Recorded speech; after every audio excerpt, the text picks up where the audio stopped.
আব্বা ভালোই তো দেখা কাম করতেছ। আব্বা তুমি না আমার কইছিলে একটা সাইকেল কিনা দিবা, তুমি যদি আমার সাইকেল না কিনা দাও তাহলে আমি মারতে সাহায্য করবো। তোরে তো কইছিলাম সাইকেল কিনে দিম, মানে আমার হাতে দেহ কিছু টাকা নাই গিয়া, টাকা হইলে পরে তোরে সাইকেল কিনে দিম, নাইছে আমার দা যা বাবা যা। এমনি হোক আমার কালকার ভিতরে সাইকেল কিনা দিতে হইব, নাহলে কইলে আমি পড়ালেখাই করতাম না।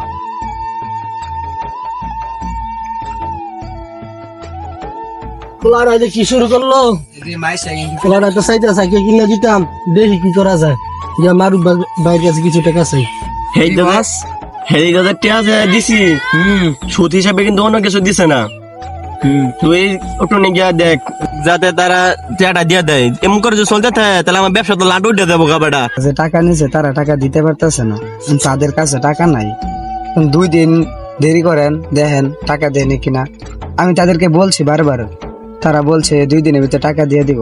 দেখ কি হয়, তাড়াতাড়ি আমার টিয়াটা দিত। টিয়াটা না দিলে তো আমার সমস্যা, আমি তো অন্য আর কি জনটা দিতে চাচ্ছি না। সুদের ব্যবসা হচ্ছে এমন একটা ব্যবসা যাতে আমার টিয়া নিবো আবার সময় মতন দিয়ে দিব, আমি যে আবার আরেকজনটা দিতে পারি। তোমার ব্যবসা লাডের মাঝে উঠে দেবো গা। তুই এই বিষয়টা দেখ শুনি। আচ্ছা আপনি টেনশন করেন না, আমি তাদেরকে বলতেছি তাড়াতাড়ি। আসসালামু আলাইকুম ভাই। কি অবস্থা তোমার? বাড়ির সবাই ভালো নি? আলহামদুলিল্লাহ ভাই, সবাই ভালো। একটা বিপদ হইরা সমস্যা হইরা আপনার আইছিলাম। সবাই তো আমার বিপদ হয়ে আয়। কও তোমার কি সমস্যা, দেখি সাহায্য করতে পারিনি। তারা বাইনা ধরছে তারা সাইকেল কিনে দেওয়ার লাগে। তবে আপনি তো জানেন আমি সাধারণত একটা কামলা, আমার কাছে টাকা পয়সা নাই। তবে আপনি যদি কিছু টাকা পয়সা দিতেন তাহলে আমার উপকার হইতো। তা দেওয়ানোই যায়, কিন্তু তুমি তো জানো আমার টিয়া দিলে টিয়ার অনেকটি শর্ত আছে। শর্ত মান্য যদি টিয়ারা নিতে পারো তাহলে নিবা। আর তোমাদের ওদের বাড়ির ছোট্ট একটা জমি আছে, সেই জমিটা বন্ধক দিতে হইব।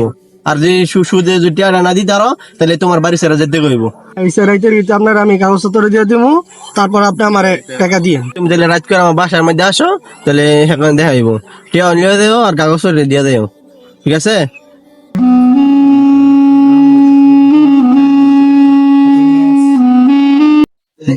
ভাই, আপনার কথা মতো আমি জমির সব দলিল নিয়ে আইছি, এবার আমার টাকাটা দেন। আচ্ছা ঠিক আছে, তোমার টিয়াটা ঠিক আছে।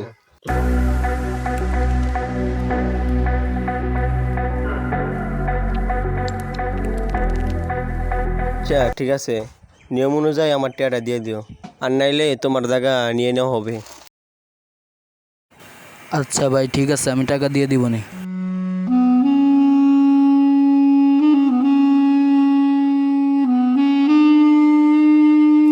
আসসালামু আলাইকুম ইমাম সাহেব, কি অবস্থা, কেমন আছেন? এই তো আলহামদুলিল্লাহ ভাই, ভালো আছি। আপনার কি অবস্থা? আপনাকে তো আর আগের মতো মসজিদে দেখা যায় না। নামাজ কালাম বাদ দিয়ে কি আল্লাহকে ভুলে গেছেন? ভাই তেমন কিছু না, মানে নামাজ পড়ি ঠিক আছে, কিন্তু সময় মতো নামাজ পড়তে পারি না। সুদখোর মারুফের কাছে কাজ করি তো, তাই আর কি ঠিক মতনে নামাজ কালাম পড়তে পারি না। ভাই এভাবে আর কতদিন চলবে? তার সাথে থেকে আপনিও তো সুদ খাচ্ছেন। সে তো আপনাকে সুদের টাকা থেকেই স্যালারি দেয়। আমি তো চলতে পারতাছি না এবং তার কাছে কাজ করি, তার কাছ থেকে বের হতে চাই, কিন্তু কোনোভাবে বের হতে পারতাছি না। এখন কি করব নিজেও বুঝতে পারতাছি না। কিরে হৃদয়, তুই তো কি কথা আমার নামে? আপনি এখানে? আমি এখানে মানে তুই তো কি কথা আমার নামে? মাই রইলাম, তুই আমার নামে কি করছিস? তুই হুজুর আমার নামে কি কস? হ্যাঁ, তো তোরে আমি খাওয়াই ফিন দেয়। হ্যাঁ আরে ভাই এসব কি করছেন?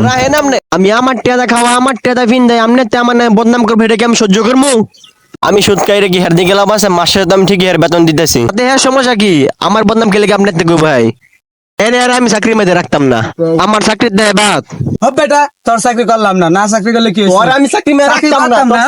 গায়ে দিবি না, চাকরি মেরে গায়ে দিবি না, গায়ে দিবি না, না মাইলাম তোর একবার মাইলাম কথা বলি না বেটা। আরে ভাই থামেন, কি শুরু করছেন আপনারা? আমার কথাটা শুনেন। বলেন কি বলবেন? এই আপনি যে সুদ খান, অসহায় মানুষদের উপর জুলুম করেন, এগুলো কি ঠিক? এই এগুলো কাজ ঠিক না। অসহায় মানুষদের উপর জুলুম করে টাকা নেওয়া এটা ঠিক না। এবং আপনি তাদের যে সমস্ত জমিন দখল করে নিয়েছেন সেগুলোও ঠিক না। তাই সবাইকে একদিন মৃত্যুবরণ করতে হবে, 2 দিন আগে বা 2 দিন পরে। এজন্যই ভাই আপনি দিনের পথে ফিরে আসেন। ভাই আপনি আমার চোখ খুলে দিয়েছেন, আমি আর কখনো সুদ ঘুষ খাবো না। ভাই আপনি আমাকে আল্লাহর রাস্তায় মাফ করে দেন। ঠিক আছে ভাই, আপনি আপনার ভুলটা বুঝতে পেরেছেন, এটাই অনেক অনেক শুক্রিয়া, আলহামদুলিল্লাহ। আপনি এখন প্রতিদিন মসজিদে নামাজ পড়তে আসবেন, ঠিক আছে? ভাই, আপনি তাকে তো বিনা অপরাধে মারছেন, এজন্যই আপনি তার কাছে মাপ চান। আর হৃদয় দিঘায় তো পরে বিনে কারণে মাপ তুলে লাইছি, আমি বুঝলাম পারছি না। না না মাফ না, করে দিন। আপনি আমার উস্তাদ, আপনি ভুল করতে পারেন, এটা কোনো সম্ভবই না। ইনশাল্লাহ কালকে আর একটা সাদাবাজি বন্ধ, কালকে আমার জমির মধ্যে চাষ করবো, তুই আমার লগে থাকবি, আগের মতন চলবো সমস্যা নেই। ইনশাল্লাহ। চল।